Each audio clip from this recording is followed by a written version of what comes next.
Beth ydy ystyr enw'r afon Rhondda? Wel, y peth pwysig ar enw llefydd o hyd ydy bod yn edrych ar y ffurfiau cynhara un.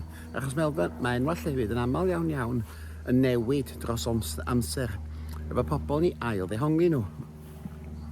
Ond mae gennym ni ffurfiau o'r 18fed ganrif ymlaen sy'n dangos mae'r ffurf wreiddiol oedd nid Rhondda ond Rhoddni. Wan mae'r terfyniad ni yn digwydd mewn enwau afonydd eraill.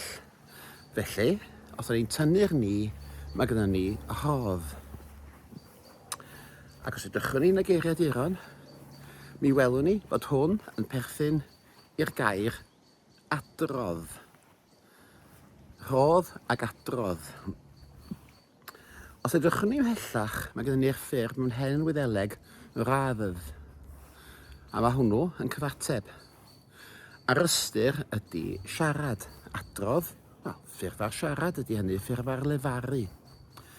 Felly, gallwn ni fentro mae ystyr afon Rhoddni ydy'r afon siaradus, yr afon fyrlymus, yr afon sy'n siarad, sy'n gwneud twrw. A mae'r math hyn o enwau yn gyffredin iawn mewn enw afonydd. Mae gennym ni ieithon, enghraifft. Mae gennym ni afon llafar. Mae yna gategori o afonydd fel hyn. Ac yn wir i chi, mae yna afon yn dwy'n enw tebyg iawn i ieithon i fyny yn yr Alban.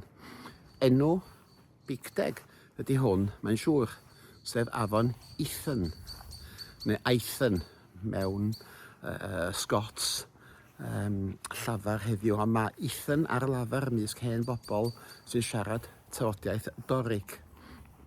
Felly Rhondda yn dŵad o Rhoddni ac yn cyfateb i adrodd ac mae'n golygu afon siaradus, fyrlymus, barablus, swnllyd.